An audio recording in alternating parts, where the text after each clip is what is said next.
ফুলের ঘ্রাণে মোহমোহ করা রুমে এক হাত ঘোমটা টেনে বসে আছি আমার স্বামীর অপেক্ষাতে। হ্যাঁ, ঠিক ভেবেছেন, আজ আমার বাসর রাত। প্রতিটি নারীর জন্য আজকের রাত কতটা মূল্যবান তা তো জানিনি। আমি আমার স্বামীকে দেখিনি বিয়ের আগে, কিছুই জানি না তার ব্যাপারে। দুদিন আগে দুই মহিলা আমায় দেখতে আসে, একজন তার মা আর একজন সম্ভবত ওনার চাচি। আর তারা আমায় পছন্দ করে। আব্বা বলল দুদিন পরে নাকি বিয়ে। আমার মত থাকলেও বিয়ে হবে, না থাকলেও হবে। উনি যা বলেছেন তাই হবে। তাই আমিও ভাবলাম যে বিয়ে তো হবেই। এইখানে আর দেখা কথা বলে লাভ কি? একেবারে বিয়ের পরই না হয় কথা হবে, সব জানবো তার ব্যাপারে। হঠাৎ ঘড়ির ঢিং ঢং শব্দ, ভাবনার জগৎ থেকে বের হলাম। ঘড়ির দিকে তাকিয়ে দেখি একটার কাঁটা ছুঁই ছুঁই করছে। ওহো, আমার পরিচয় তো দিলাম না। আমি আয়রা, ইন্টার পাস আমি। এরপর আমাকে আর বাসা থেকে পড়তে দেয়নি আব্বু আর ভাইয়া। চেয়েছিলাম অনেক পড়তে, তবে তারা দেয়নি। আর কি বাসার সকল রকমের কাজ শিখেছি। বয়স আমার ২১ ছুঁই ছুঁই। আমার দুই ভাই, বাবা মা আছেন। আর স্বামীর বাড়িতে শ্বশুর শাশুড়ি, একটা ননদ আর একটা দেবর। আর আমার স্বামী আর আমি জানি না আসলে। আবার ভাবতে লাগলাম উনি কি আসবেন না। নাটক, গল্প, সিনেমাতে দেখতাম বাসরাতে স্বামী এসে বলতো সে নাকি অন্য কাউকে ভালোবাসে, বাসে এই বিয়ে মানবে না, আরও কত কি হ্যানত্যান। ভাতের ফ্যান এসব ভাবতে ভাবতে কখন যে চোখ লেগে এলো বুঝলামই না। হঠাৎ কারো নরম আওয়াজেটাকে ঘুম ভাঙল। হঠাৎ ঘুম ভাঙায় অন্ধকারে ওনার চেহারা না বোঝার কারণে আমি আল্লাহ গো ভূত, ভূত বলে দিলাম এক চিৎকার। তখনই উনি বলে উঠলেন, আরে আরে করছোটা কি? আমি তো, ভয় পাচ্ছ কেন? আসলে কারেন্ট চলে গিয়েছে, জেনারেটরটা ঠিক করাতে পারলাম না। আসলে লোক নেই। এখন এই একটু পরে হয়তো কারেন্ট চলে আসবে। আমি মোবাইলে লাইট দিয়ে দেখলাম তোমায়, তুমি ঘুমাচ্ছ। তাই তুমি জাগার পর লাইট অফ করে দিলাম। যদি বুঝতাম তুমি এমন ভয় পাবে, তাহলে কখনোই মোবাইলের লাইটটা বন্ধ করতাম না। বলেই উনি হাহা করে হাসি দিলেন এক। যদিও বা হাসিটা দেখতে পারিনি, তবে কেন জানি দেখার বড্ড কৌতূহল হচ্ছিল। তখনই উনি আবার বলে উঠলেন, আচ্ছা, তুমি ফ্রেশ হয়ে নাও। এই শাড়ি আর গহনা নিয়ে আর কতক্ষণ ধরে বসে আছো? জি, যাচ্ছি। কিন্তু কিন্তু কি? অন্ধকার নিয়ে ভাবছো? আমার ফোনে টর্চ লাইট দিয়ে কাজ হবে না? জি হবে। এরপর ওনার মোবাইলের টর্চ লাইট দিয়ে শাড়ি নিলাম একটা। আর সব গহনা খুলে বাথরুমে গিয়ে সব চেঞ্জ করলাম। মুখের মেকআপ সব ধুয়ে বের হলাম। আর কারেন্ট চলে আসলো। তখন ওনার মুখটা আমি দেখতে পারলাম। শ্যামবর্ণ ওনার গায়ের রং, তবে মুখটা অসম্ভব মায়াবী। চক্ষু দুটো খুবই সুন্দর, বলে না হরিণ চোখ, ঠিক তেমনই। মাথায় অত বেশি চুল কিনা বুঝছি না, তবে হ্যাঁ, মাথার চুলগুলো উস্কো খুস্কো হয়ে আছে। মুখে খোঁচা খোঁচা দাড়ি, মনে হচ্ছে দাড়িগুলো তার সৌন্দর্যকে আরো বাড়িয়ে তুলেছে। হঠাৎ ওনার ডাকে আমার হুঁশ হলো। উনি আমার কানের কাছে এসে বললেন, আমাকে তো পরেও দেখতে পারবেন, বা একটু পরে খাটে বসে আরামসে দেখতে পারবেন। এইভাবে তাকে না থেকে যান, হাত মুখ মুছে নেন। আমি ওনার কথায় অসম্ভব পরিমাণে লজ্জা পেয়েছিলাম। লজ্জায় আমার মুখ দিয়ে কথাই বের হচ্ছিল না। আমি অন্য পাশে গিয়ে মুখ মুছে আগে নেই বিছানাতে বসার আগে ওনাকে বললাম, শুনেন, আপনার ফোন। উনি ধুরুম ধুরুম পায়ে আমার কাছে এসে বললেন, শুনেন কে? আমি আমতা আমতা করে বললাম, মানে। পরক্ষণে বললেন যে, আমাকে এই যে শুনেন এইসব বলবেন না। আমাকে তুমি সাইদে বলবে। আমাকে যেহেতু সাইদ বলে কেউ ডাকে না, তাই এটাই বলবে তুমি, ওকে? এছাড়া তুমি আমায় ওগো শুনছও বলতে পারো। কথাটা বলে উনি এক মুচকি হাসি দিলেন। হাসিটা ছিল গুলি ছাড়া ঘায়েল করা হাসি। উনি আবার বলে উঠলেন, আচ্ছা, বাসর ঘরের নিয়ম নাকি বউ ঘোমটা দিয়ে বসবে, আর জামাই ঘোমটা তুলে কিছু একটা বলবে, তাই না? তা তো হলো না। তুমি তো ঘুমিয়ে গিয়েছিলে। উনি কথাটা বলার সময় ওনার মুখে স্পষ্ট দুঃখের ভাব ছিল। তাই আমি বললাম, আপনি আবার আসেন, আমি ঘোমটা টেনে বসছি। এরপর আপনি আসুন, তাহলেই তো হয়। চলবে না আপনার? আরে আরে, এত দৌড়াবে? দাঁড়াও দাঁড়াও, আমি আসি। আমি ঘোমটা দিয়ে বসলাম। তারপর উনি এলেন, আমার ঘোমটা তুলে বললেন, চন্দ্র সূর্যমুখী, সবসময় আলোকিত চেহারা নেয় আমাদের সংসারকে আলোকিত রেখেও। এরপর আমি ওনাকে সালাম করলাম। উনি আমায় মিষ্টি খাইয়ে দিলেন। আমি অল্প খেলাম, আর উনি ওই মিষ্টিটাই পুরোটাই খেলেন। জানো, বাসরাতে স্বামী স্ত্রীকে কিছু দেয়। আমি মাথা নাড়ালাম যে না। উনি আলমারি থেকে একটা ব্যাগ বের করে আমায় দিলেন। আর দিয়ে বললেন, এটা তোমার জন্য খুলে দেখো, পছন্দ হয় কিনা। আমি ব্যাগে দেখি একটা বক্স। তা খুলে দেখি একটা মোবাইল, ভালোই বড়সড় এক স্মার্ট মোবাইল। আমি বললাম, এটা কার? এটা তোমার জন্য। তোমার সাথে কথা বলবো আমি এই ফোনের মাধ্যমে।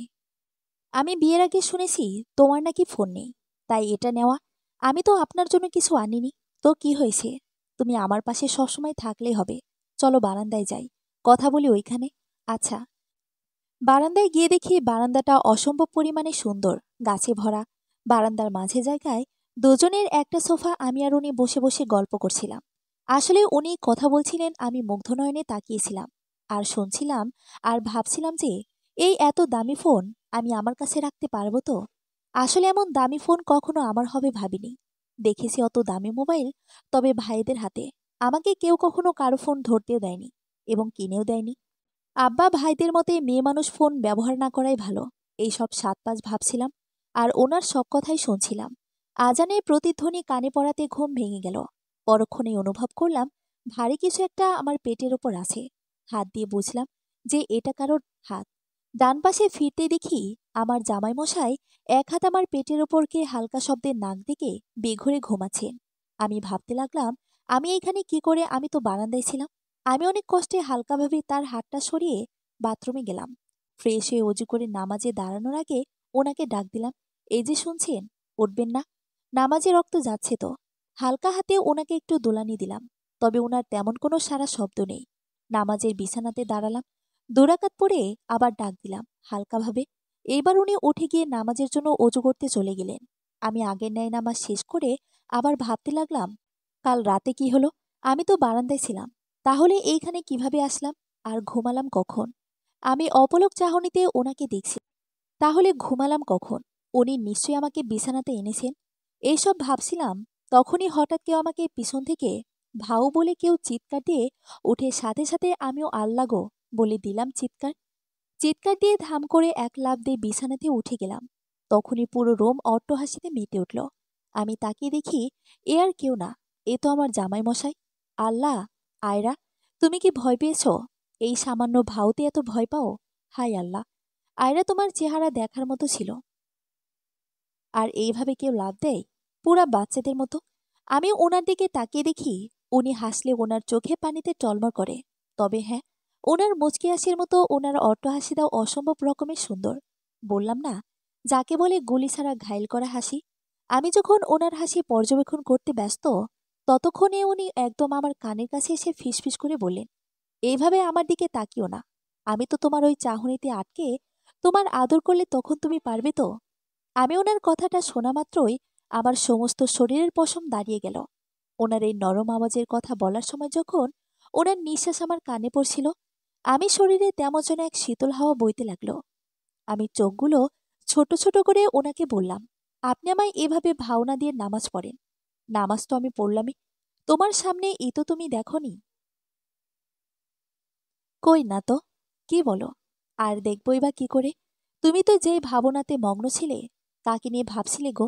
জানো তো, স্বামী ছাড়া অন্য কাউকে নিয়ে ভাবলে যে অনেক গুনাহ হয়। তাই বেশি বেশি করে আমায় নিয়ে ভাববে, বুঝলা? উনি কথাটা বলে আমাকে একটা চোখ টিপ মেরে অন্য পাশে ওনার টুপি আর জায়নামাজ রাখতে চলে গেলেন। আর ভাবতে লাগলাম যে লোকটা কি আসলে এইভাবে ধুমধাম কাছে চলে আসে, আবার এইভাবে ধুমধাম চোখ টিপ মারে। তবে না, ওনাকে জিজ্ঞাসা করতে হবে কাল রাতে কি হয়েছিলটা কি। এরই মাঝে উনি আবার বলে উঠলেন কফি খাবে। আমার আসলে সকালবেলা কফি না খেলে চলে না। কফি আমার খুব পছন্দের একটা কিছু। খাবে? আমি বানিয়ে আনবো তোমার জন্য। খেলে তোমার মুখে লেগে থাকবে কিন্তু। আমি বানিয়ে আনি?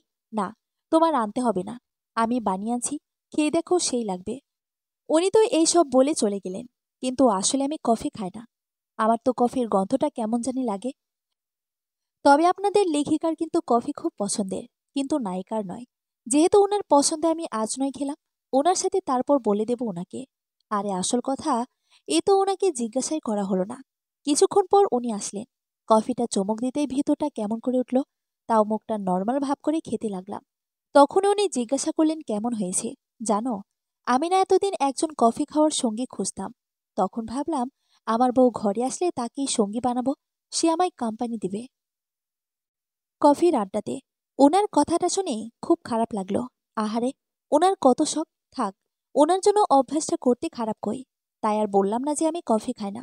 তারপরও এই কথাটা জিজ্ঞেস করার জন্য মন আকুপাকু করছিল খুব। বলতে গিয়েও লজ্জায় বলতে পারছিলাম না। একটু পর উনি বললেন, কিছু বলবে? হুম, আসলে কাল রাতে তো আমি বারান্দায় ছিলাম, সকালবেলা বিছানায় আসলাম কি করে? উনি আবারও আমার একদম কাছে এসে বললেন, ভূত এনেছিল তোমায়। আরে বোকা বউ আমার, কে আনবে আমি ছাড়া? আমি তো কথাই বলছিলাম। তাকিয়ে দেখি তুমি সোফার আরেক পাশে মাথা দিয়ে ঘুম। তোমায় ঘুমানো অবস্থাতে বড্ড মায়াবী লাগে, বিশ্বাস করো। তুমি ঘুমে না থাকলে আমি তোমার ডান গালের যে নিচে যে টিলটা ছিল না, ওটাতে টুপ করে একটা দিয়ে দিতাম। ওনার এমন হঠাৎ কথার চলে এইভাবে চুমো দেওয়াতে আমি মারাত্মক পরিমাণে শক খেয়েছিলাম। কয়েক সেকেন্ডে কি হলো বুঝলামই না। আমি ঠাই এই অবস্থায় চোখগুলো রসগোল্লার মতো বড় বড় করে তাকিয়ে আছি। উনি এবার জোরেই বললেন, আবার আপনি যদি মুখে শুনেছেন তবে আরো ডাবল হবে, এমন ঠুসঠাস চুমু কিন্তু। আমি ওনার কথা শুনে কি রিয়াকশন দিব ভুলেই গেলাম। পরক্ষণে ওনার ফোনের শব্দে আমি বাস্তবতাতে ফিরে এসে দেখি ও মা, উনি ফোন কানে দিয়ে সালাম দিয়ে আমায় চোখ টিপ মেরে মুচকি হাসি দিতেছে। এই ফাঁকে আমি নিচে চলে আসলাম। নতুন বউ আমি দেখি কি করতে হবে। আমি মাথায় কাপড় দিয়ে রান্নাঘরে যাচ্ছিলাম আর ভাবছিলাম, গতরাতে যখন ওনার আর আমার কথা হয় তখন জানতে পারি যে ওনার নাম মইনুল সাইদ, পেশাতে নাকি উনি ব্যবসায়ী, আর ওনার বোনের নাম সাইকা, ভাইয়ের নাম সাইদুল, ওনার বাবা নাকি চাকরিজীবী আর মা গৃহিণী। আর আমরা ডিসাইড করলাম যে আমি সবার সামনে ওনাকে আপনি বলবো। তাই উনি বলেছিলেন একসঙ্গে থাকলে যেন ওনাকে সাইদ বলি, কিন্তু আমার আসলে তুমি সাইদ বলতে লজ্জা লাগে। এইসব ভাবছিলাম আর তখনই পিছন থেকে একজন ধুম করে জড়িয়ে ধরল আর বলে উঠল, ভাবি এত তাড়াতাড়ি উঠে গেলে যে? ভাইয়া তোমাকে উঠিয়েছে তাই না? ভাইয়া এমনই করে জানো, ও সকাল সকাল ওঠে আর ওর সাথে কেউ থাকলে তাকে উঠিয়ে দেয়। কিন্তু ভাইয়ার কিছু বুঝি না। কাল বাসরাত গেল আর সে কিনা আজ তার সকাল সকাল বউকে উঠিয়ে দিল। দেখো, আমি বকবক করেই যাচ্ছি, তোমার তো বলার সুযোগই দিচ্ছি না। বলেন না আপু, আমার কিন্তু ভালো লাগছে আপনার কথা শুনতে। তাই বুঝি ভাবি, তোমার ভালো লাগছে? উফস, সরি সরি, আমি তুমি করে বলে ফেললাম, রাগ করেন না প্লিজ। আরে আপু, কি যে বলেন না, তুমি করে বলেন, সমস্যা নাই। আপনি চাইলে আমায় আয়রা বলেও ডাকতে পারেন, আমার কোনো সমস্যা নেই। আচ্ছা, তুমি করে বলবো। তবে ভালো কথা, তুমি কিসে পড়ো এমনিতে? জানো, কিছুই জানা হয়নি। ভাই তোমার পিক দেখে এত পছন্দ করেছিল, আর মায়েরও তোমাকে পছন্দ হয়েছিল। ভাইয়া তো সারাক্ষণ তোমার ভাবনাতেই মশগুল ছিল। তোমার জন্য কি কিনবে না কিনবে সব নিয়ে চিন্তা করত। আর কিন্তু আর সাথে আমায় নিয়ে ঘুরতে মার্কেটে। আরে ভাবি, তোমার ফোনটা পছন্দ হয়েছিল? আমার না ব্যাগের কালারটা অসাধারণ লেগেছিল। আপু, আমার পছন্দ হয়েছে। তবে আপু, এত দামি ফোন কেন কিনলেন আপনারা? আমি যদি সামলে না রাখতে পারি? আমার তো খুব ভয় হয়। আরে বোকা, হারাবা কেন? ভাবি শোনো, আমার ভাইটা একটু রাগী, তবে মনের দিক থেকে অনেক সফট, বিশ্বাস করবে। আমি না কখনো ভাবিনি ভাইয়াও কারো ভাবনায় চিন্তায় মশগুল হতে পারে। জানো, সারাক্ষণ আমাকে বলতো, সাইকারে, আমার বউ ঘরে কবে যে আসবে রে? আমার কাছে তো দুদিনও অনেকদিন মনে হচ্ছে রে। আরও কত কি। আপু কথাগুলো বলেছিল ওনাকে নিয়ে, আর আমি ভাবছিলাম উনি আমার পিক দেখে আমায় নিয়ে এত ভাবতেন। শুনতে বেশ ভালো লাগছিল।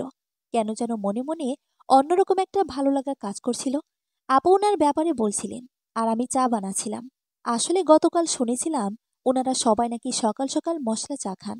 আমি আপুর কথার ফাঁকে ফাঁকে ফোনটা কোথায় জেনে নিছিলাম, আর সাইদের ব্যাপারের কথাগুলো শুনছিলাম আর মনে মনে হাসছিলাম। এরই মাঝে আপু আবারও জিজ্ঞেস করলেন, ভাবি তুমি কিসে পড়ো বললে না? আমি ইন্টার পাস করেছি, এখন আর পড়ি না। কেন? একটু সমস্যা হয়েছিল তাই। আপু চা তো হয়ে গেছে, আপনি আব্বুকে নিয়ে আসবেন নাকি আমি দিয়ে আসবো? তুমি আম্মুদের দিয়ে আসো, আমি সাইদুল ভাইয়াকে দিয়ে আসি। আপু চা নিয়ে চলে গেল। আসলে চায়ের কথাটা তুলেছি পড়ার কথাটা এড়ানোর জন্য। আমি মাথায় ঘোমটা টেনে ভালোভাবে চা নিয়ে রওনা দিলাম আব্বু আম্মুর ঘরের দিকে। রুমের সামনে দাঁড়িয়ে টোকা দিয়ে আসবো কিনা জিজ্ঞেস করলাম, আর অমনি, আরে জিজ্ঞেস করার কি আছে, ভেতরে আয়। এত সকালে উঠলি কেন? না আম্মু, সমস্যা নাই, আমার অভ্যাস সাথে সকালে ওঠার। আব্বু এটা আপনার চা, এটাতে চিনি কম। আপনি নাকি চিনি কম খান তাই আর কি। আচ্ছা মামুনি, চাতে কোনো ত্রুটি হলে আমাকে বলবেন। না রে মা, চাটা খুব মজা হয়েছে। যা তুই রুমে গিয়ে রেস্ট নে। গত কয়দিন ধরে খুব ধকল গেল সবার ওপর। এই জন্যই বলেছি বিয়ের একদিন পর বৌভাত করতে যাবে সবাই, একটু আরাম করতে পারে। আচ্ছা আম্মু। তো আম্মু, নাস্তা বানাতে কখন হবে? আর কি বানাবো? তোর কিছু করতে হবে না, যা তুই রেস্ট নে। আমার ছেলেকে সময় দে, আমি আর চম্পার মা মিলে করে ফেলবো সব, তোর ভাবতে হবে না। ওনাদের সাথে আরো কিছুক্ষণ কথা বলে চলে এলাম রুমের দিকে। রুমে গিয়ে দেখি বিছানাতে কোনো ফুল নেই, পুরো রুমে কোনো ফুল নেই। গেল কই ফুলগুলো সব? আর আমার জামাই মশাইকে দেখছিলাম না। বারান্দা দিকে যাচ্ছিলাম আর ভাবছিলাম উনি গেল কই। তখনই দরজা লাগানোর আওয়াজে পেছনে ঘুরে দেখি আমার জামাই মশাই দরজা লাগিয়ে তার সামনে দাঁড়িয়ে আছে। ওনার মুখে গম্ভীরতার ছাপ স্পষ্ট ফুটে আছে। উনি গম্ভীরতাময় মুখটা নিয়ে আমাকে বলতে লাগলেন, কোথায় গিয়েছিলে? আমাকে না বলে রুম থেকে কেন বের হলে? আমাকে কি তোমার চোখে লাগে না? আমি ফোনে কথা বলতে নিলাম, আর অমনি তুমি চলে গেলে। আমাকে জিজ্ঞেস করার কি কোনো দরকার নেই? ওনার কথাতে স্পষ্ট রাগ ফুটে উঠেছিল। আমি ভাবতে লাগলাম, হাই আল্লাহ, আমি কি করলাম? কেন ওনাকে আমি বলে গেলাম না? উনি কি ভীষণ রাগ করেছেন? ওনাকে কি আমি রাগিয়ে দিলাম? আপনা বলেছিল ওনার অনেক রাগ। এখন উনি কি রাগের মাথায় আমাকে অনেক বকবেন? আর যদি আমার ভাইয়ের মতো আমায় মারেন তখন? বিয়ের একদিন হতে না হতেই রাগারাগি, মারামারি। না না, ওনাকে আমার সরি বলতে হবে। তখনই উনি কি হলো? কথা বলছো না কেন? ওনার এমন ধমকের সাথে সাথে আমি ওনার পা ধরে বলতে লাগলাম, সরি সরি, রাগ করবেন না প্লিজ, আমার ভুল হয়েছে। আর কখনো আমি আপনাকে না বলে কোথাও যাব না। সত্যি বিশ্বাস করেন, আর কখনো এমন হবে না। প্লিজ, রাগ করবেন না। প্লিজ আমাকে মারবেন না, প্লিজ। কথাগুলো বলছিলাম, আর অটোমেটিক চোখে পানি চলে আসলো। আমি কান্না করছিলাম, আর ওনাকে এসব বলছিলাম। আরে আরে, করছোটা কি? আয়রা বাবু, কান্না করো না প্লিজ। আরও যান। আমি তো দুষ্টমি করছিলাম, তুমি তখন চলে গেলে তাই। আরে আরে, কান্না অফ করো প্লিজ, আমার কিন্তু ভালো লাগছে না। উনি কথাগুলো বলতে বলতে আমার বাহু ধরে আমাকে দাঁড় করালেন। আমি তো প্রচণ্ড ভয় পেয়েছিলাম। উনি আরও বলতে লাগলেন, আরও প্লিজ, এইভাবে কান্না করো না। আর কি যেন বলছিলে, তোমাকে যাতে না মারি। আমি মারবো কেন তোমাকে? তুমি কি বলতেছো সামান্য কথায় কেউ কাউকে মারে? বোকা মেয়ে। হুম, আমাকে কথাগুলো বলছিলেন, আর আমার চোখের পানি মুছে দিচ্ছিলেন। আর আমি নাক ফ্যাত ফ্যাত করতে করতে বললাম, আমি ভেবেছিলাম আমি এইভাবে যাওয়াতে আপনি অনেক রেগে আছেন। আর শুনেছি আপনি নাকি অনেক রাগী। তাই আমি ভয় পেয়েছিলাম যদি আপনি আমায় মারেন তখন। ধুর বোকাবো আমার, তোমাকে মারবো কেন? হ্যাঁ, এটা ঠিক যে আমি রাগের মাথায় কি করি নিজেও জানি না। তাই বুঝে আমার বউকে মারবো? যাও তো, মুখে একটু পানি দিয়ে এসো। উনি কথাগুলো বলার সময় ওনার দুহাত আমার গালে রেখে ওনার নাক দিয়ে আমার নাকে ঘষা দিয়ে বললেন, যাও, মুখটা ধুয়ে আসো। কি করেছো তোমার মুখের অবস্থা? কান্না করতে করতে অবশ্য এই লাল নাকটা কিন্তু কিউট লাগছে। একটা কামড় দেই। আমি ওনাকে হালকাভাবে ধাক্কা দিয়ে তাড়াতাড়ি করে বাথরুমে চলে গেলাম মুখ ধুতে। মুখ ধুয়ে আসলাম, আর হঠাৎই ধুম করে কোলে তুলে নিলেন। আমি ভয়ে ওনার পাঞ্জাবি খামচে ধরলাম। হঠাৎ এইভাবে কোলে নেওয়াতে আমি অনেকটা ভয় পেয়েছিলাম, আর চোখ মুখ খিচে রইলাম। আর তারপর উনি বিছানাতে ধাম করে ফেলে দিলেন। ওনার ফেলে দেওয়াতে আমি ভাবতে লাগলাম, উনি যদি আমার ওপর লাফ দেয় তখন আমার কি হবে? আমি এইসব ভাবছিলাম, তখনই মনে হলো কেউ যেন কিছু দিয়ে খোঁচা দিচ্ছে। পাশে তাকিয়ে দেখি আমার জামাই মশাই আমাকে খোঁচা দিচ্ছে। আমি তৎক্ষণাৎই জিজ্ঞেস করলাম, কি ব্যাপার, খোঁচা দিচ্ছেন কেন? খোঁচা কই দিলাম? আমি তো শ্বশুরি দিচ্ছিলাম, বোকা বউ আমার। কেন, তোমার শ্বশুরি লাগেনি? আপনি শ্বশুরি দিচ্ছেন না খোঁচা দিচ্ছেন? আমার শ্বশুরি নেই, দেখেন না, আপনার শ্বশুরি অনুভব হয়নি? আরে, এটা কোনো মেয়ে বলেন তো? শ্বশুরি নেই যার, বলো কি? আসলে তোমার শ্বশুরি নেই? দাঁড়াও, চেক করি তো। এই না না, বলতে না বলতেই উনি আমাকে বেধড়কভাবে শ্বশুরি দিতে লাগলেন। আমিও হাসতে শুরু করলাম, আর বলতে লাগলাম, ছাড়ুন ছাড়ুন। সাথেও বলতে লাগলাম, আরে, তখন আমি এমনি ফাপড় মেরেছিলাম, ছাড়ুন।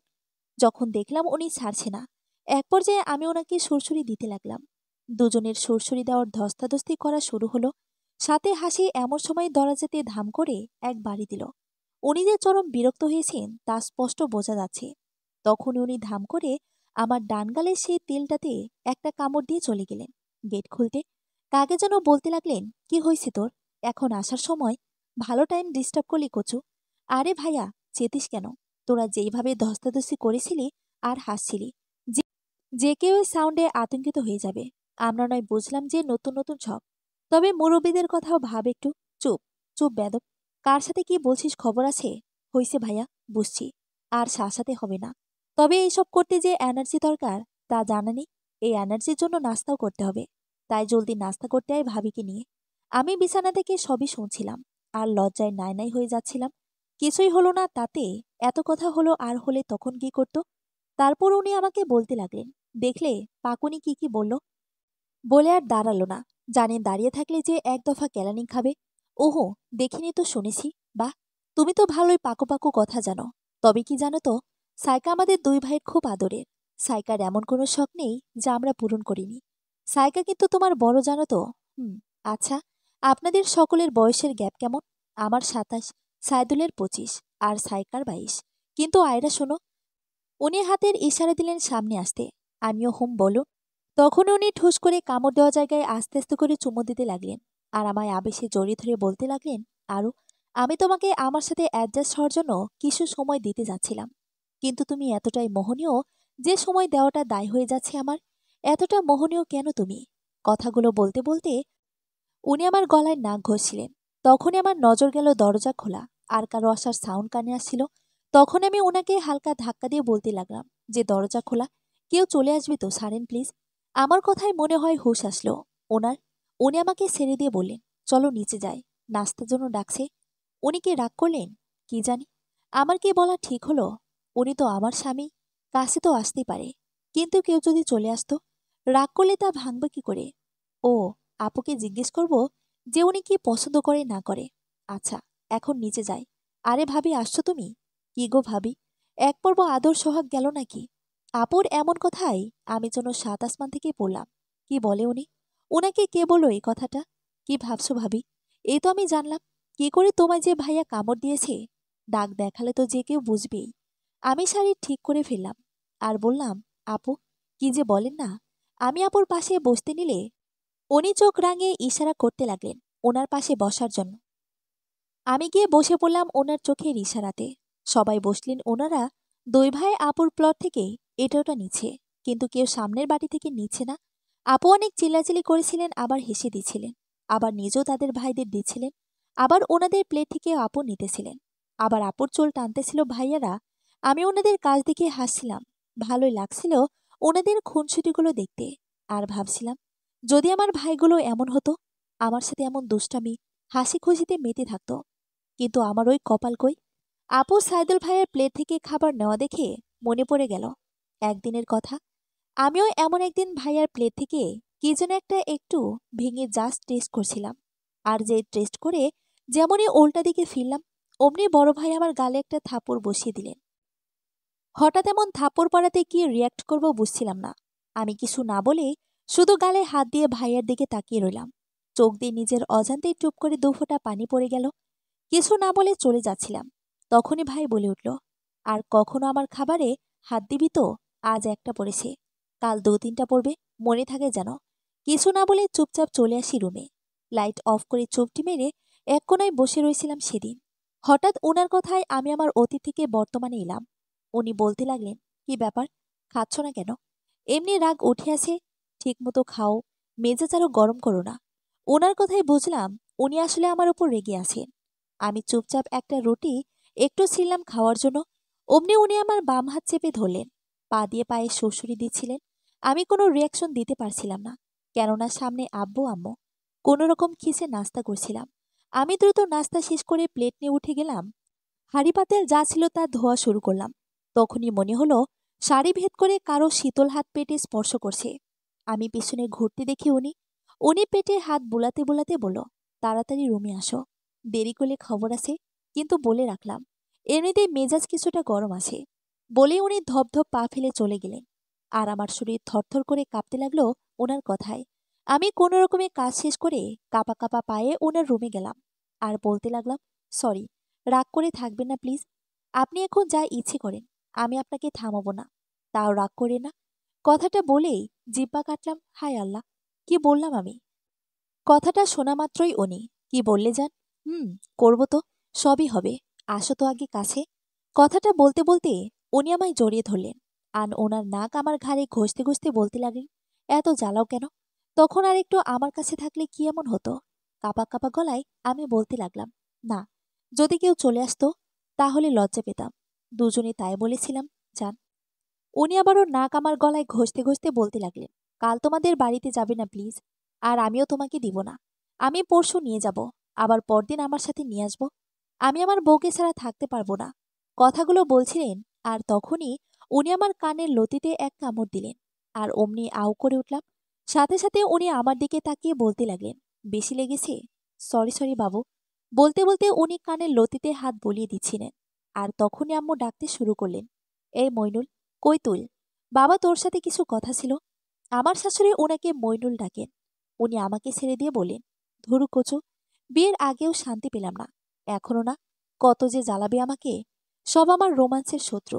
রাত হোক আদর বোঝাবো তোমাকে। এই বলে উনি চলে যাচ্ছিলেন, আর আমি হাসছিলাম। আসলে এই পরিস্থিতিতে হাসা ছাড়া আর কোনো উপায় নেই। সারাদিন টুকটাক কাজ করলাম, জহরের নামাজ পড়ে বসে আছি। তবে ওনাকে কোথাও দেখতে পেলাম না এই পর্যন্ত। সেই সকালে নাস্তার পর আম্মুর ডাকে যে গেলেন, এখনো এলেন না। কাউকে যে জিজ্ঞাসা করব তারও উপায় নেই। মাঝে দিয়ে আমার বাবার বাড়ির সবার সাথে এক দফা কথা হলো। সবাই নাকি আল্লাহর রহমতে ভালো আছে। শুনে ভালো লাগলো। আরো ভালো লাগলো এই ভেবে কাল আমি বাসায় যাব। কি মজা! পরক্ষণেই মনে পড়ে গেল, উনি তো বলেছিলেন যে আমাকে ওনার সাথে নিয়ে আসবেন। তাহলে কি উনি আমাকে থাকতে দিবেন না? আরও কি যে বললেন, উনি আমাকে থাকতে দিবেন না। এ কেমন কথা? আমি আমার বাবার বাড়িতে থাকবো না? কিন্তু সাথে কি জানি বলেছিলেন না? ও হ্যাঁ, উনি নাকি আমাকে ছাড়া থাকতে পারবেন না। কথাটা মনে পড়তেই মনটা কেমন যেন করে উঠল। মানুষটা কি সত্যি আমাকে এতটা ভালোবাসে? এটা পাওয়ার কি আমি যোগ্য? জানি না, বুঝছি না। তখনই ভাবনার মাঝে ছেদ ঘটল। সেই ঘড়ির ঢিংঢং আওয়াজে তাকিয়ে দেখি 2টা বাজে। কেন জানি মনে একটু অশান্তি লাগতে শুরু হলো। সাথে দুশ্চিন্তার কালো মেঘ মনে ঘুরঘুর করতে লাগলো। পরেক্ষণে মনে পড়ল, ওনার দেওয়া ফোনে একে ওনার নম্বর থাকবে। চেক করে দেখি কি হয়। মোবাইল হাতে নিয়ে দেখলাম আর পেয়েও গেলাম। সাইদ নামে একটা নাম্বার। কল দিলাম। উনি সিম নাম্বার সবই সেট করে দিয়েছিলেন আমাকে। বলেওছিলেন। অপর পাশে বাজতে শুরু। রিং একটু পরে ওপাশে কল রিসিভ করে বলল, হ্যালো, আসসালামু আলাইকুম। ওয়ালাইকুম আসসালাম। কোথায় আপনি? বাসায় আসতেছি। কিছু লাগবে? না আসলে। আপনি কি বললে? না মানে, তোমাকে সকালের পর থেকে দেখিনি। তাই এখন দুপুর 2টাই বেশি বাজে। তাই ভাবলাম একটু কল করি। কোথায় আছেন না আছেন এসব ভেবে। মিস করছো নাকি আমায়? ওহো, কি যে বলেন না আপনি। আচ্ছা আসছি। কিছু আনতে হবে তোমার জন্য? না না, কিছু লাগবে না। আপনি সাবধানে আসেন। আবার আপনি? সরি সরি, সাবধানে আসো। আচ্ছা, আল্লাহ হাফিজ, আসছি। তাড়াতাড়ি, তোমার কাছে মিস করতে হবে না আর। বলে উনি কল কেটে দিলেন। খুব লজ্জা লাগছিল। এই প্রথম আমি এমন একটা স্মার্টফোন দিয়ে কথা বললাম। বাসায় একটা বাটন ফোন থাকতো, তা দিয়ে টুকিটাকি কথা বলতাম। আমার জীবনের চাহিদাগুলো সব ছিল খুবই সীমিত, খুব কমই। বাবাকে বলেছি যে আমাকে এটা ওটা কিনে দিতে হবে। যখন যা দিত তাই মেনে নিতাম, কেননা উপায় নেই তাছাড়া। টিউশনি করাতাম 2টা, তা দিয়ে টুকিটাকি খরচ চালাতাম। বাসায় হাত পাতার চেষ্টাই কম করতাম। আসলে কি আমাদের পরিবারে মেয়েকে বোঝা ভাবা হয়। সবাই মেয়ে হলেই একটু হলে নারাজ হয়। আমাদের গ্রামের নিয়ম, মেয়ে হলো তাকে বিয়েতে ভরি ভরি দিতে, এ দেওয়া নিয়ে মেয়ের পক্ষের কত ঝামেলা পোহাতে হয়। তাই তারা মেয়েদের ঝামেলা মনে করে। যদিও বা সাইদের পরিবার থেকে স্পষ্ট বলে দেওয়া হয়েছিল যে ওনারা কিছুই নেবেন না। আমি আমার অতীত নিয়ে ভাবছিলাম। তখনই আমার আদরের ননদিনী ডাক দিলেন, ভাবি, ও ভাবি, দেখে যাও তোমার জামাই কি কাণ্ড করে এসেছে। আমি দৌড়ে ডাইনিংয়ে গিয়ে দেখি উনি সমস্ত শরীর কালো কাদা মাটিতে লেপ্টে এসেছেন। আমি পুরো হা হয়ে চেয়ে আছি তার দিকে। উনি দৌড়ে সেই কাদা মাটি সহ আমাকে জড়িয়ে ধরলেন। সেখানে সাইদুল ভাইয়া, সাইকা আপু ছিলেন শুধু। সাইদুল ভাইয়া সাইকা আপুর চোখে হাত দিয়ে বললেন, তুই এখনো বাচ্চা এসব দেখার জন্য? শুধু ওনারা ছিলেন, তাও এইভাবে ওনাদের সামনে আমি লজ্জায় নাই নাই হয়ে যাচ্ছিলাম। পুরার ওনাকে ধাক্কা দিচ্ছিলাম আর বলছিলাম, প্লিজ ছাড়েন। সবাই এখানে কি মনে করবে? প্লিজ ছাড়েন না। তৎক্ষণাৎ উনি ছেড়ে দিলেন। আর সাইকা আপু বলে উঠল, ভাইয়া, আমার রোমান্স রুমে কইরো। কিন্তু এই অবস্থা কিভাবে হলো তা বলো। কথাগুলো বলছিল, আর সাইকা আপু আর সাইদুল ভাইয়া দুজনে মুখ টিপে টিপে হাসছিল। আরে বলিস না, আসছিলাম বাসার দিকে, কি মনে করে জানি পুকুরকে একটা ঢিল মেরেছিলাম। আর অমনি কুকুর আমাকে যেমন দৌড়ানি দিল, ভাইরে ভাই! আর দৌড়াতে দৌড়াতে ধাম করে ড্রেনে পা পিছলে পড়ি। কোনো প্রাণীকে শুধু শুধু আঘাত করাটা আমি পার্সোনালি মোটে পছন্দ করি না। আমি শুধু গল্পটারে রহস্যময় করার চেষ্টায় লিখেছি। আশা করি কেউ খারাপ ভাববে না। কি ভাইয়া, তুই গুয়ের ভেতর থেকে উঠে এসেছোস? আর ওই গু শহীদ ভাবিকে ধরলি? গুয়ের কথা শোনা মাত্রই আমার সমস্ত শরীরে কেমন গিজগিজি মেরে উঠল। আর মনে হলো পেটের সব এখনই মোচড় দিয়ে বলকানি দিয়ে বের হবে। আমার বউ আমার জীবনসঙ্গী, তাহলে আমার গোতে নাকানি চুবানি খাওয়াটা বউকেও একটু ভাগ দিতে হয় রে ভাই। ভালো, সব তো বইয়ের সাথে উজাড় করবই। গু, গোসলটা উজাড় করি। ওনার গইয়ের কথা শুনে গা গোলালো ঠিকই, তবে ওনার গায়ে কিন্তু কোথাও গু লাগা দেখছিলাম না। এই গু আর খুঁজতে পারলাম না তার শরীরে। এর আগে আমি ওনার শরীরে একগাদা বমি করে দাঁড়িয়ে আছি। আরও আসার আগে আগে উনি আমাকে দৌড়ে কোলে নিয়ে বাথরুমে চলে গেলেন। সমস্ত শরীরে এই নিয়ে 4 বার সাবান ঘষলাম। তাও গোয়ের কথা ভাবতে না ভাবতেও শরীরটা কেমন ঘিনঘিন করে উঠল। মন চাচ্ছিল সাইদের বাচ্চারে পিটাই কতক্ষণ। সরি সরি, সাইদের বাচ্চা না, আমার শ্বশুরের বাচ্চাকে। বেয়াদব বেটা, অসভ্যটা। কি ব্যাপার জান, এখনো কি বকছো? আর কত? এবার আসো, একটু শাওয়ার নেই একসাথে। ধুর, কথা বলবেন না। এটা কোনো কাজ করলেন আপনি? এটা কি আপনার উচিত হয়েছে? আপনি জানেন আমার এই গুপও কত বিশ্রী লাগে। আপনি এমনটা কেন করলেন? ইস! আমি বকবকের এক পর্যায়ে কি মনে করে ওনার দিকে তাকালাম। তাকিয়ে দেখি, ও মা, সে আমার দিকে কেমন কেন যেন তাকিয়ে আছে। আমার কেমন জানি অস্বস্তি লাগলো। একটু প্লাস রাগের গাটাও একটু জ্বলে উঠল। আমি একটু ঝাঁঝালো আওয়াজেই বলে উঠলাম, কি যে ব্যাপার? এভাবে ভ্যাবলাকান্তরের মতো তাকিয়ে না থেকে বের হন বাথরুম থেকে। আমার কথাতে মনে হলো ওনার কেন বোধগম্য হয়নি, বরং আমার আরো কাছে আসতে লাগলেন আর ফিসফিসিয়ে বলতে লাগলেন, বাবু, তোমায় কিন্তু সেই লাগছে। আসো না, একটু রোমাঞ্চ করি। আসো না, একটু একটু করবো, বেশি না। আসো না যান। কথাগুলো বলতে বলতে উনি একজন আমার কাছে চলে আসলেন আর আমার কোমর দুহাত দিয়ে ধরে ওনার কাছে নিয়ে আসলেন। ওনার চুলের পানি টপ টপ করে আমার মুখে পড়ছিল, কেননা ওনার হাইট অনুযায়ী আমার মাথা উঁচু করে ওনার দিকে তাকাতে হয়। উনি তখন আস্তে আস্তে করে ওনার নাক আমার নাকে ঘষা দেওয়ার জন্য অগ্রসর হচ্ছিলেন। আর আমি ঠুস করে হা চৌ দিলাম। সাথে সাথে উনি আমার দিকে হা করে চেয়ে বলতে লাগলেন, ইচ্ছে করে করলে তাই না? প্রতিশোধ নিলে তাই না? আমার বউ এমন করে না। তুমি আমার বউ না। কাজটার জন্য আমারও একটু খারাপ লাগছিল। আর এও বুঝলাম ওনারও ভালো লাগেনি। তাই পরিস্থিতি সামাল দিতে আমি ওনার গালে হাত রেখে বললাম, ও মা, তাহলে কি আপনার বউ শুনি? আছে। একটু আগে কোথায় যেন হারিয়ে গেল। দুপুর 2টা 12 মিনিট পর্যন্ত ভালো ছিল। এখন কেমন যেন হয়ে গেল। আমার বউ হতেই পারে না। কথাগুলো বাচ্চাদের মতো নাক টানছিল। ওনার কাণ্ডে আমার প্রচুর হাসি আসছিল। তাও কন্ট্রোল করে বললাম, তাই নাকি? আমার গয়ে চুবানি খাওয়া জামাই বলে দুজনই বাথরুমে এক ঠাটানো হাসি দিয়ে উঠলাম। তার কিছুক্ষণ পর দুজন একসাথে শাওয়ার নিয়ে দিলাম। যদিও বা আমাকে এ পর্যন্ত উনি আমাকে প্রচণ্ড রকমের জ্বালিয়েছে ধরেন। এই চিমটি দেওয়া, একটু পরপর ঘাড়ে চুমো দেওয়া। সবচেয়ে সমস্যা হয়েছিল কাপড় পাল্টানোর সময়। উনি নাকি দেখবেন আমি কিভাবে কাপড় পাল্টাই। অনেক কষ্টে ওনাকে বুঝিয়ে সুঝিয়ে বের করলাম বাথরুম থেকে ওনাকে। তারপর দুজন খাবার টেবিলে বসলাম। আর আম্মু আমার জামাইকে বলতে লাগলেন, তা বাবা, তোর গোড় পানিতে চুবানি খেয়ে কেমন লাগলো? ভাইয়া তো বেশ এনজয় করেছে, তুমি দেখলে বুঝতা। সাথে তার বইয়ের সাথেও গুনিয়ে এক দফা ঘষাঘষি দিয়েছে।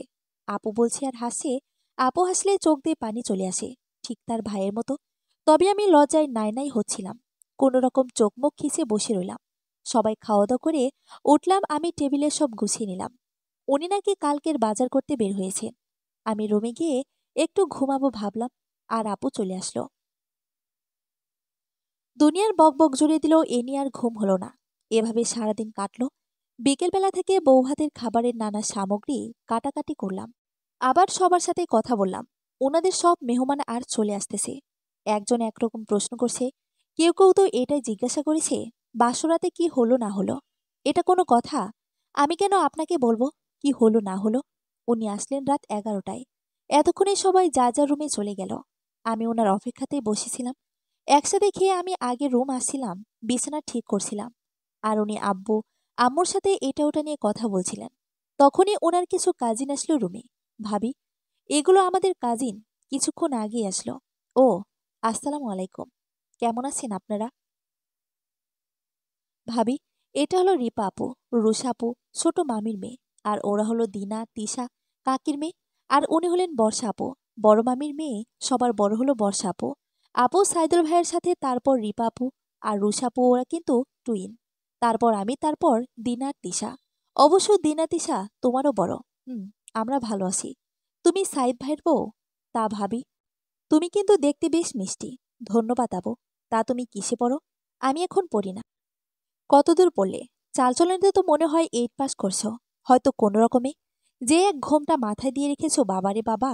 আমি ইন্টার পর্যন্ত পড়েছি আপু। ও মা, সে কি? সাইদ ভাই শেষমেশ কিনা ইন্টার পাস মেয়ে বিয়ে করলো? রুষাপু কি বলতেছে এগুলা? চুপ করো তুই, সাইকা। তোকে দেখি এক রাতে এই মেয়ে বশ করে ফেলেছে। হ্যাঁ রে, বর্ষা আপুতে কি কমতি ছিল রে? সাইদ ভাই এ মেয়েকে বিয়ে করলো। গায়ের রং আছে না পড়ালেখা? রুষা শোন, এসছিস তোর ভাই বিয়ের অনুষ্ঠানের মেহমান হিসেবে। সো ওইভাবে থেকেই চলে যা। খাবি দাবি, অনুষ্ঠান ভোগ করবি, চলে যাবি। আমার বউকে নিয়ে কিছু বলবি তো? তুই যে মেহমান তা ভুলে যাব। এখন তোরা রুম থেকে যা। আমি ওনার কথায় তাকে দেখি উনি দাঁতে দাঁত চেপে কথাগুলো বলছিলেন। আমি ওনার রঙ্গভঙ্গিতে একটু ভয় পেয়েছিলাম। পরে সবাই হনহন করে চলে যাচ্ছিল। আর তখনই বর্ষাপও বলে উঠল, কাজটা কি করা ঠিক হলো তোমার? কাজটা মোটেও ঠিক হয়নি তোমার।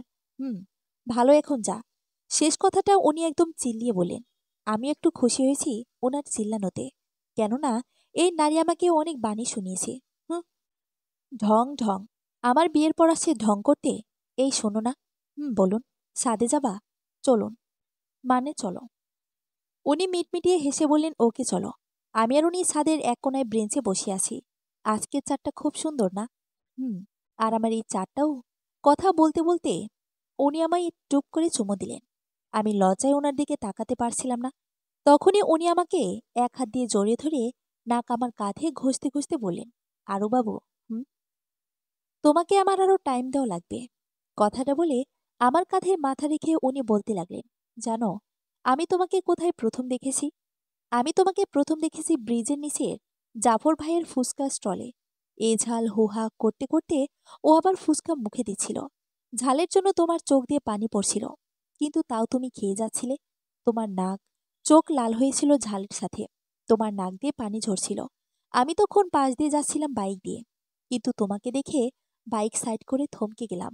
আসলে আমি বের হয়েছিলাম একটু ঘুরতে। যেই ব্রিজের নিচে ফুচকা খাচ্ছিলে না, ওই পাশ থেকেই একটা লেক ছিল। ওখানটা ঘুরতে যাব ভাবছিলাম, একটু আড্ডা মারতে। বাট একজন যে আমাকে এইভাবে ঘায়েল করবে তা জানলে আরো আগে গিয়ে সেখানে বসে থাকতাম। যা হয় ভালোর জন্য হয়। তারপর তুমি ফুচকা খাওয়া শেষ করে চলে যাচ্ছিলে আর নাকের এবং চোখের পানি মুছছিলে। আচ্ছা, সেদিন আমি কি পরাছিলাম বলবেন? আর কি কালো রঙের বোরখা আর নেভি ব্লু কালারের হিজাব। আপনি কি আমার চলে যাওয়াটা পর্যন্ত সম্পূর্ণ দেখেছেন? হুম। উনি হুম বললেন আমার থুতনি ধরে। কিন্তু আমি অন্য কিছু ভাবনাতে আছি। উনি যেহেতু আমাকে সেদিন দেখেছিলেন, সাথে আর কিছু দেখেননি। উনি ঠিকই বলেছেন। সব আমার নাকের পানি, চোখের পানি তো ঠিকই ছিল। ফুসকার ঝালের চেয়েও ছিল। তবে শুধু তার নয়, অন্য কিছুর জন্য ছিল। তাই আমি বলে উঠলাম, আপনি বড্ড চাপা ছাড়েন গো। আপনি হুদাই বলতেছেন যে আমাকে দেখেছেন, কিন্তু আপনি আমাকে দেখেননি। আরে কি বলো? দেখেছি তো। বলো, যা যা বলছি তা ঠিক আছে না? তুমি কালো বোরখা পরেছিলে। হুম, ঠিক বলছিলেন। আমি ওনার সাথে আর কথা বাড়াতে চাইনি। পরক্ষণে উনি বলে উঠলেন, আমি জানি তুমি কি জানতে চাইছো আমার কাছে। হুম, আমি তাও দেখেছি, কিন্তু বলে তোমাকে লজ্জায় ফেলতে চাইনি, তাই সম্পূর্ণ কথাটা বলিনি। তবে আমাকে একটা কথা বলবে, তোমার ভাইগুলো এমন কেন? জানি না, আমি কিছুই জানি না কেন ওরা এমন করে। তবে সেদিন এমনটা কেন করেছিল? আমি আমার এক বান্ধবীর সাথে বের হয়েছিলাম ফুচকা খেতে। দেখেছিলেন সাথে একটা মেয়ে সালোয়ার কামিজ পরা। হুম, নাম রায়দা। রায়দার বিয়ে ছিল কিছুদিন পরে, তাই ও অনেক জোর করে যেন ওর সাথে একটু বের হই। বিয়ের পর বান্ধবীর সাথে আর বের হতে পারে না না পারে, এইসবই ভেবেই ও আমাকে অনেক জোর করে বলে বের হতে। তাই ওর মন রক্ষার্থে বের হই। ফুচকা খাচ্ছিলাম, হঠাৎ করে গালে অনেক জোরে 5টা আঙ্গুল পড়ে, আর সাথে আমার ফুচকার প্লেট ছিটকে গিয়ে পড়ে। আমি তৎক্ষণাৎ কিছুই বুঝিনি কি হলো, কেন হলো, কে মারলো তা দেখার আগেই আবার সেই 5 আঙ্গুল অন্য গালে পড়ল। থাপ্পড়টা শুধু গালে পড়েনি, কানেও পড়েছিল। আর তখনই ঝাঁঝালো কণ্ঠে ভাই বলে উঠল, বেয়াদব, অশুভ ব্যাটা দেখাতে এখানে এসেছিস তাই না? কোন ছেলের সাথে ফুচকা খেতে এসেছিলি? কোন অজাতের বাচ্চা তোরে আনছে? ভাই, আমি তো রায়দার সাথে এসেছি, বিশ্বাস করো। কোনো ছেলে আমাদের সাথে আসেনি। আমরা দুজনে এসেছি ভাই। চুপ বেয়াদব, বাসায় যা এক্ষুনি। তারপর রিকশাতে করে চলে আসলাম। আসলে আমরা যাওয়ার পর ভাইকে নাকি ভাইয়ের কোনো বন্ধু ফোন করে বলেছেন আমি নাকি কোনো ছেলের সাথে ফুচকা খাচ্ছিলাম। তাই আর কি, ভাই অমন করেছিল। আর কিছুই করেনি। বাসায় গিয়ে সব ঠিক হয়ে গিয়েছিল। মিথ্যা তো বেশ বানিয়ে বলতে পারো আরো, কিন্তু ধরা খেয়ে গেলে তো। আমি সেদিন তোমার সম্পর্কে সব খোঁজ নেই। আমি এটাও জানি সেদিন তোমার বাসায় কি হয়েছিল। তুমি বাসায় যাওয়ার পর যে এটা নিয়ে অনেক হুলস্থুল কাহিনী হয়েছিল, তাও আমি জানি। তোমাকে যে এর জন্য একদিন খাবার দেয়নি তাও জানি। আমি সবটাই জানি আরো। আর সেদিনের পর থেকে তোমাকে ভালোবেসেছি কিনা সত্যি জানি না, কিন্তু একটা অন্যরকম অনুভূতি জাগা শুরু হলো তোমার জন্য। এক অন্যরকম ভালো লাগা শুরু হলো। ভেবেছিলাম মনের কথা তোমাকে জানাবো। তার আগেই মা আমার হাতে এক মেয়ের ছবি ধরিয়ে দিয়ে বলল, ওকে তোর বিয়ে করতে হবে। আমার মেয়ে খুব পছন্দ হয়েছে। ব্যাস, আমি আর কিছু শুনতে চাই না। আমি বরাবরই আম্মুর অনেক বাধ্য। আমি কখনো আম্মুর মুখের উপর কোনো কথাও বলিনি। আম্মুর কথায় আমি একবার ভাবলাম, মেয়ে যদি না বলে তাহলে?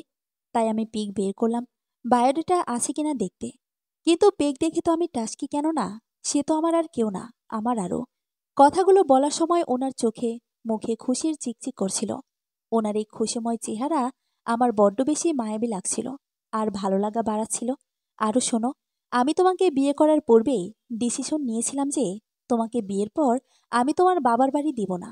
কেননা আমি চাই না আমার বউ সেখানে থাকুক যেখানে আমার বউয়ের মান সম্মান নেই। আমি শুধু সম্পর্কের খাতিরে এবং যথেষ্ট প্রমাণের অভাব হওয়াতে আমি মামলা করিনি তোমার ভাইদের নামে। আমি ওকে থামিয়ে দিয়ে বললাম, প্লিজ, এই মামলা এগুলো বলবেন না। ওরা আমার ভাই, প্লিজ। আমি আপনার সব কথা শুনব, সব। তাও প্লিজ তুমি ওদের কিছু করো না, প্লিজ। তখনই উনি আমার কাঁধ থেকে মাথা তুলে দুগালে দুহাত রেখে বলতে লাগলেন, আরু পাখি, তুমি কবে থেকে আমাকে শুধু তুমি করে বলবে? এই এই তুমি আপনি মিসড কেন করো? ভালো লাগে তাই। আমি কথাটা বলে দাঁত কেলিয়ে দিলাম। ওরে রে, কি দাঁত কেলানি দেয় রে আমার বউ! তার সব কথা শুনবে? আরো শুনো। বলুন। আমি না তোমাকে এই কদিনেই বড্ড ভালোবাসা বলো, ভালো লাগা বলো, দুটাই করে ফেলেছি। আরো তুমি কি আজ আমার হবে? উনি কথাগুলো আমার চোখে চোখ রেখে বললেও আমি আর আমার চোখ তার চোখ বরাবর রাখতে পারিনি। ভীষণ রকমের লজ্জায় আমি কুকিয়ে যাচ্ছিলাম। কি গো, চোখ নামালেই কি হবে নাকি? বলো না, হবে কি আজ আমার? আমি লজ্জাতে কিছু না বলে তার কাঁধে মাথা রেখেছিলাম। হয়তো উনি এতে আমার মতামত পেয়েছিলেন। তৎক্ষণাৎ উনি আমাকে পাজাকোল করে রুমের দিকে চললেন। আমি আবার নায়িকাদের মতো নামার জন্য ছটফট করিনি। আমি বেশ উপভোগী করছিলাম।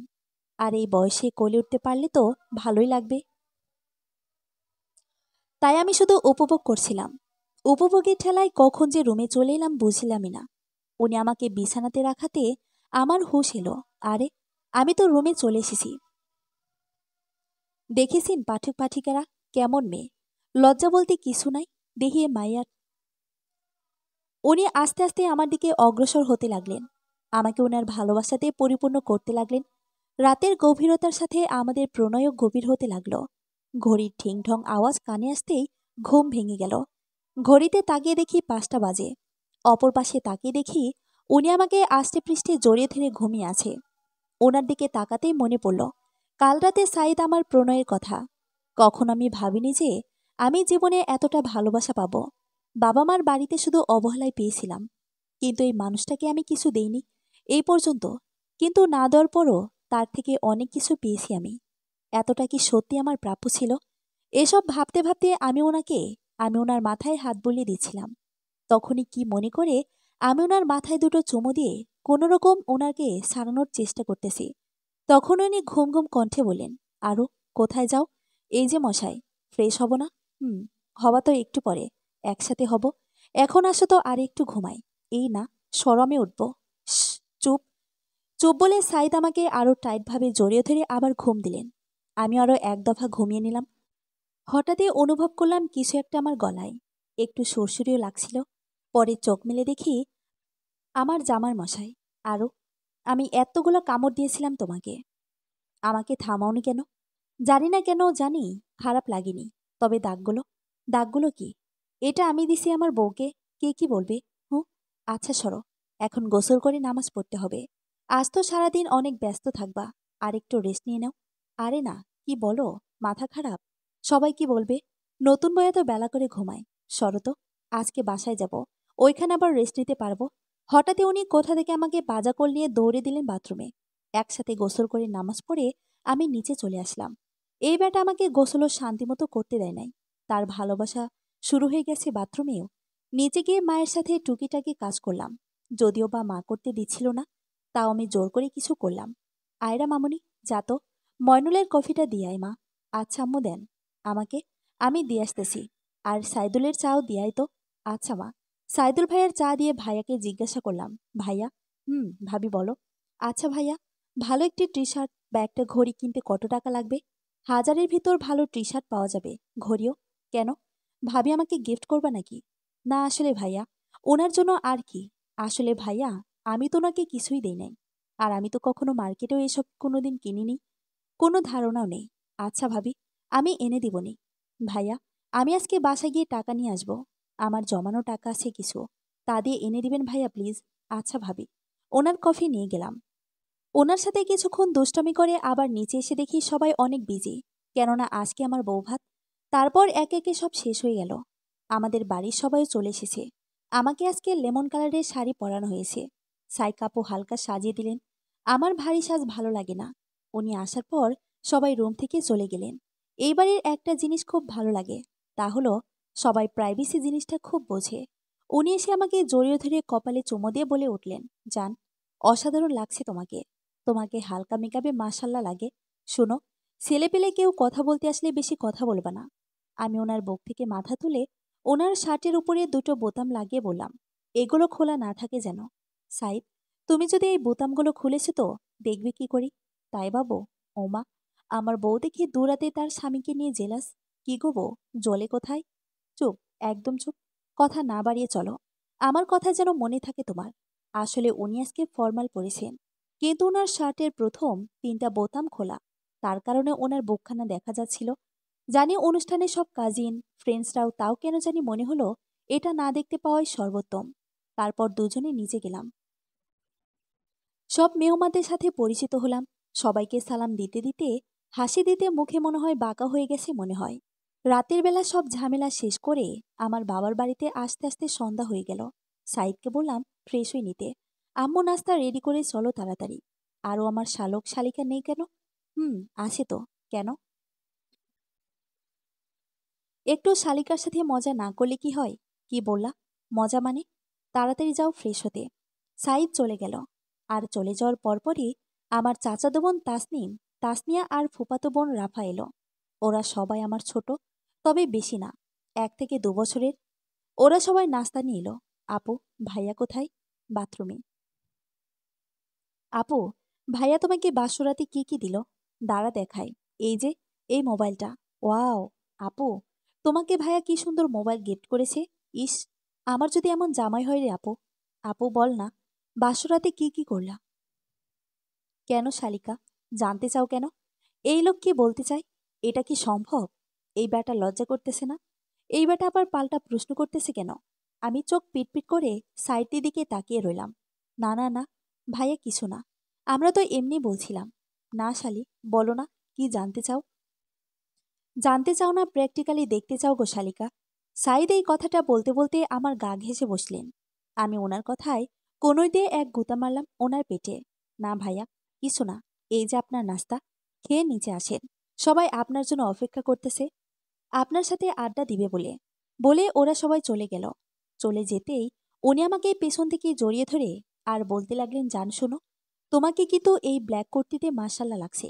এত কিউট কেন তুমি? মন চাই খেয়ে ফেলি বলে আমার ঘাড়ে উনি একটা কামড় দিয়ে ছোট ছোট চুমু দিচ্ছে। আমি সাথে সাথে ওনার হাত খামছে ধরলাম। তারপর তখনই আপু, খাওয়া হলো তোদের? মামা ভাইয়াকে খুঁজছিল। তখনই রাফা চোখে হাত দিয়ে বলতে লাগলো, আরে আরে, আমি কিছু দেখিনি। আমি পরে আসছি বলে এক দৌড় দিল রাফা। আমি সে কি লজ্জা পেয়েছি বলার বাহিরে। আর সাইদ বলতে লাগলো, এত লজ্জা পাচ্ছ কেন? আমি তো তোমার জামাই। জান, কথাটা বলে সাইদ আমার গাল দুহাত দিয়ে ধরে দুহাতে চুমো দিয়ে দৌড়ে আব্বার কাছে চলে গেলেন। আর যেতে যেতে বললেন, বাবুরাতে ভালোভাবে আদর করব। এখন এতটুকু অনুভব করো জান। সারা রাত ধরে আড্ডা, দুষ্টামি, নানান ধরনের গেম খেলে ফজরের নামাজের পর সবাই ঘুমালো। আমি আর ঘুমালাম না, কেননা সবার নাস্তা রেডি করতে হবে। ঘরভর্তি মেহমান, সকলের নাস্তা চা কত কি আছে। সব করছিলাম রান্নাঘরে। আর আম্মা আমাকে বলেছিল, কি রে, জামাই কেমন রে মা? আলহামদুলিল্লাহ আম্মা, অনেক ভালো। উনার মনও অনেক ভালো। যাক, আলহামদুলিল্লাহ, অনেক ভালো লাগলো। তোর শাশুড়ি কেমন? তোর শ্বশুরবাড়ির সবাই কেমন? আম্মা, সবাই অনেক ভালো। সবাই অনেক মিশুক। জামাইকে পছন্দ করে জানোস? পিঠা নাস্তা বানায় রে মা। আম্মা, উনি তো চলে যাবেন আজকে। উনি থাকবেন না। ওনার কি কি কাজ আছে? সে কি রে মা? হ্যাঁ আম্মা। আচ্ছা, আমি ওনাকে কফিটা দিয়ে আসি। তাহলে 2 কাপ কেন? আর কে খাবে? আমি। তুই তো কফি খাস না। এখন খাই ওনার জন্য। ধীরে ধীরে উনি আমার অভ্যেস হয়ে যাচ্ছেন। সেদিন আমার বাবার বাড়ি থেকে আসার সময় আমার জমানো যেই টাকা ছিল তা নিয়ে এসেছিলাম। ওই টাকাটা সাইদুল ভাইকে দিয়ে বলি, ভাইয়া, আপনাকে বলেছিলাম না টাকাটা দিয়ে কিছু আনতে? আপনার ভাইয়ের জন্য নিয়ে আনবেন না? ভাইয়া? ভাবি, নিয়ে আসবো। আর ভাইয়া, শুনেন, ৫০০ টাকা আপনার জন্য রেখে বাকি টাকা দিয়ে আপনি ওনার জন্য যা কিনার কিনবেন। প্লিজ ভাইয়া। আরে না ভাবি, কি যে বলো না, লাগবে না আমার। তোমার অন্য কোনো দরকার হলে বলো। এখন আপাতত নেই। তবে সামনে হলে আপনাকে আর বলবো না। কেন ভাবি? এই যে, আপনি টাকাটা রাখবেন না বলেছেন। আপ আপনি আপনার জন্য কিছু কিনবেন ভাইয়া, প্লিজ। জানি কম টাকা দিয়েছি, তাও ভাইয়া প্লিজ। আর কোনো কথা নেই, টাটা ভাইয়া। আরে, আমার পাগলি ভাবি, ভাইয়ার আর কোনো কথা শুনবো না। দাঁড়ালে কথা পেঁচাবে, তাই চলে আসলাম। অপেক্ষার প্রহর গুনছিলাম, শুধু কবে ওনাকে এইসব দিব। দেখতে দেখতে আমাদের বিয়ের ৩ সপ্তাহ বেশি হয়ে গেল। আমার কেন জানি মনে হয় সাইদের ভালোবাসা আমার প্রতি দিনে দিনে বৃদ্ধি পাচ্ছে শুধু। সাইদের টুকিটাকি দুষ্টামিগুলো দিনে দিনে শুধুই বাড়ে। এই তো সেদিনই আমি রুম থেকে কাপড় গোছাচ্ছিলাম। ধুম করে এসে উনি আমাকে জড়িয়ে ধরলেন আর ওনার দুষ্টামি শুরু করে দিলেন। কেমন কামড় দেওয়া, ধুম করে কিস করা। তবে ইদানিং আমার শরীর তেমন একটা ভালো না, একটু অসুস্থ। ভাবলাম একটু ছাদে যাব। তার আগেই সাইদুল ভাই এসে ডাক দিলেন, ভাবি, কোথায় তুমি? ভাইয়া বলেন। ভাবি, তুমি যা যা বলেছ তা এনেছি। আপনার জন্য কিছু আনছেন তো? ভাবি, এনেছি। আচ্ছা ভাইয়া, ধন্যবাদ আপনাকে এগুলো আনার জন্য ভাইয়া। ভাবি, কালকে না তোমাদের বিয়ের ১ মাস হয়ে যাবে? দেখো না, দেখতে দেখতে ১ মাস হয়ে গেল। শাড়ি পরে রেডি হয়ে নিও। আমি কেক বানাবো, ভাইয়াকে সারপ্রাইজ দিও ভাবি। আচ্ছা আপু। রাতে ওনার সাথে কথা বলে ওনার দুষ্টামিগুলো করে আমার বুকে মাথা রেখে ঘুমিয়ে আছেন। আমি তো শুধু কালকের অপেক্ষাতে কখন কাল আসবে আর ওনাকে আমি সারপ্রাইজটা দেব। এসব ভাবতে ভাবতে কখন ঘুমিয়ে গেলাম নিজেও জানি না। সকালে ঘুম থেকে উঠে সাইদকে পাশে পেলাম না। ঘড়িতে তাকে দেখি ৯টা বাজে। উঠতে নিলে শরীর কেমন জানি লাগছিল। মনে মনে নিজেকে বকছিলাম আমি। আমি বাড়ির বউ হয়ে কিভাবে পারলাম এত বেলা করে ঘুমিয়ে থাকতে। কোনো রকমের নামাজ পড়ে রান্নাঘরে গেলাম। আম্মু বলতে লাগলেন, কি রে মা, শরীর কি বেশি খারাপ তোর? ময়নুল বলল শরীর নাকি ভালো না। মা, একটু খারাপ লাগছে, কেন জানি অশান্তি লাগছে। মা, উনি কোথায়? মইনুল তো চলে গেছে মা। তুই নাস্তা করে রুমে চলে যা। আজকে নাকি সাইকা সব রান্না করবে। আমি নাস্তা নিতে রান্নাঘরে যেতেই খাবারের গন্ধ কেমন জানি লাগছিল। তাই আপুকে জিজ্ঞাসা করলাম, আপু, খাবার কি পচা? এমন গন্ধ কেন? কই না তো ভাবি, সব তো ফ্রেশ। আপু একটা ডিম আমার সামনে ভাঙতেই আমি গড়গড় করে বমি করতে লাগলাম। পেটে কিছু না থাকায় বমির সাথে কিছু তো আসছিল না, বরং মাথাটা কেমন চক্কর দিয়ে উঠল। এরপর চারিপাশ সব অন্ধকার লাগছিল।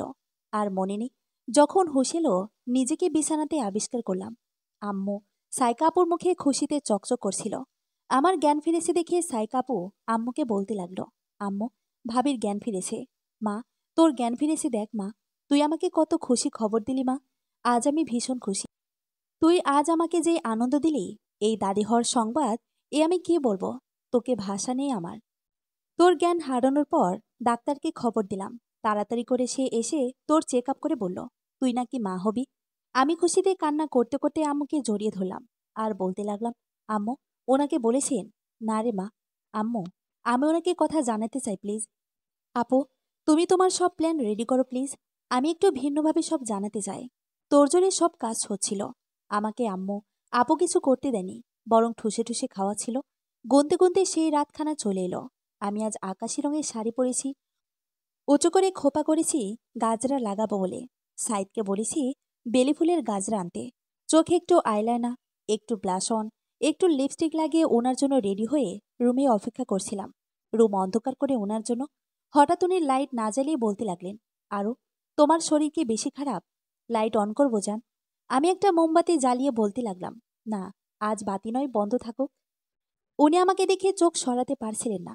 আমিও আজকে ওনার স্টাইলে ওনার কাছে গিয়ে বলতে লাগলাম, কি ব্যাপার, কত দেখবা আমাকে, আর আমি তো তোমারই। তখনই সাইদ আমাকে জড়িয়ে ধরতে নিলে একটা পাঞ্জাবিতে বলি, আগে এটা পরে আসো, পরে ওসব হবে। উনি পাঞ্জাবি পরে বাথরুম থেকে বের হলেন। আমি তো ওনাকে দেখে ক্রাশ। ওনাকে অসম্ভব রকমের সুন্দর লাগছিল। আর সেই ঘায়েল করা হাসিটা তো আছে। উনি একদম আমার কাছে এসে বললেন, কি গো যান, আর কত দেখবে বাবু? আমি ওনার কথায় মৃদু হেসে দিলাম। কেননা এই লোকের বাবু আসবে কয়দিন পর, আর সে কিনা আমাকে বাবু ডাকে। হাসতে হাসতে ওনাকে ওনার গিফটের প্যাকেটটা ধরিয়ে দিয়ে বললাম, এই নিন, এটা আমার তরফ থেকে আপনার জন্য। আরও আগেই দিতাম, তবে সাইদুল ভাইয়া কিনতে অনেক দেরি করেছে, তাই লেট হলো। তারপর আমি ওনাকে জড়িয়ে ধরে বললাম, চলেন বারান্দায়, চলো যান। বাবু, তুমি আমার জন্য এতটা করবে আমি কখনো ভাবিনি, বিশ্বাস করো। আমি অনেক হ্যাপি জান। ওনাকে বারান্দায় নিয়ে আমরা কেক কাটলাম। তারপর বারান্দায় সেই সোফাটায় বসে আমি ওনার বুকে মাথা রাখলাম। আর উনি আমার পেটে ওনার হাত স্লাইড করছিলেন আর বলছিলেন, জান, তুমি এত কিছু করলে আমার জন্য। দেখো, আমি তোমার জন্য শুধু গাজরাটাই আনলাম, তাও তোমাকে এখনো পরালাম না। দাঁড়াও, আমি নিয়ে আসি। উনি গাজরা এনে আমাকে পরিয়ে দিলেই আমি বলতে লাগলাম, ওগো শুনো। বউ বলো। তোমার জন্য আর একটা গিফট আছে গো। এটা আমি আনিনি কিন্তু। তাহলে যান, এটা আল্লাহ দিয়েছে এই বলে আমি ওনার ডান হাত আমার পেটে রেখে ওনার কানে কানে বললাম, ওগো শুনছ, তুমি তো পিতা হতে যাচ্ছ। কথাটা বলার সাথে সাথেই উনি আমায় ঝাপটে ধরে বলতে লাগলেন, আরও সত্যি? গো, আরও ভালোবাসি অনেক, অনেক। তবে কতটুকু তা জানি না, তবে অনেক। উনি এই কথাটা বলছিলেন আর কান্না করছিলেন। তার সাক্ষী হলো তার নোনা জলে ভিজে যাওয়া আমার শাড়ির ব্লাউজ। আরও আজ তুমি আমাকে কত গিফট দিলে, কিন্তু আমি আমি ওনার বুকে মাথা রেখে বললাম, আপনিই তো আমাদের সবচেয়ে বড় গিফট গো। জান, ভালোবাসি ভালোবাসি, ভালোবাসি ভালোবাসি ভালোবাসি অনেক। সাইদ কথাগুলো বলছিল আর আমার পেটে গালে শুধু চুমা দিচ্ছিল। দোয়া করবেন যেন আমরা সবাই ভালো থাকতে পারি। আমার অনাগত সন্তানের জন্য দোয়া করবেন। ধন্যবাদ। সমাপ্ত।